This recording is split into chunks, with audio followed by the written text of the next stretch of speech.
Hello दोस्तों, मैं Aryan Shukla, business adviser and founder online business workshop. मित्रों, कार इम्पोर्टेंट है या सक्सेस? देखा तो ये दोनों इम्पोर्टेंट है। देखा जाए तो दोनों इम्पोर्टेंट है। हम सक्सेस के लिए कार्य करते हैं या कार्य करने पर सक्सेस मिलती है, या हम इसलिए कार्य करते हैं क्यों कार्य करने पर सक्सेस मिलती है। इसलिए दोनों चीज़ें इम्पोर्टेंट हैं। कार्य भी इम्पोर्टेंट है और सक्सेस भी इम्पोर्टेंट है। इम्पोर्टेंट है, अब कार्य करना पड़ेगा। कार्य करना पड़ेगा। जब हम कार्य करेंगे, जितने ज़्यादा कार्य करेंगे, स्वाभाविक बात है कि यदि बड़ी सक्सेस चाहिए तो बड़े कार्य करने पड़ेंगे। यदि बड़े हम कार्य नहीं कर सकते हैं तो बड़े कार्यों को छोटे लेवल पर स्टार्ट करना पड़ेगा, उन्हें कामयाब बनाना पड़ेगा। कामयाब बनाना पड़ेगा, तब संभव है कामयाबी मिले। अर्थात हमें और अधिक कामयाबी के लिए और अधिक कार्य करना पड़ेगा।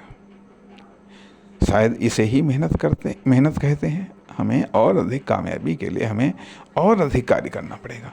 और अधिक कामयाबी के लिए हमें और अधिक कार्य करना पड़ेगा। इसलिए कार्यों को सक्सेस के लिए जारी रखना पड़ेगा।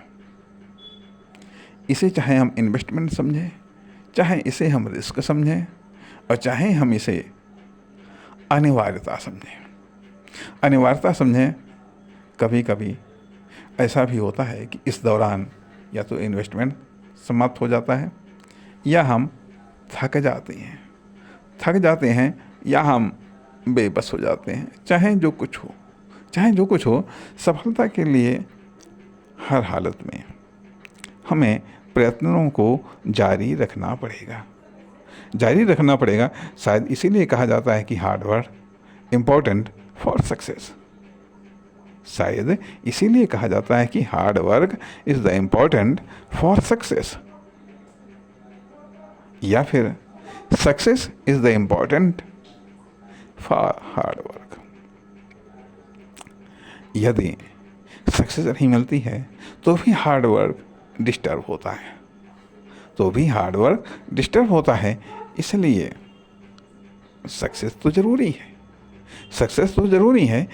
तो अब सवाल इस बात का उठता है कि अब सक्सेस के बारे में कुछ और तरीके से सोचने या समझने की आवश्यकता है। नमस्कार, धन्यवाद।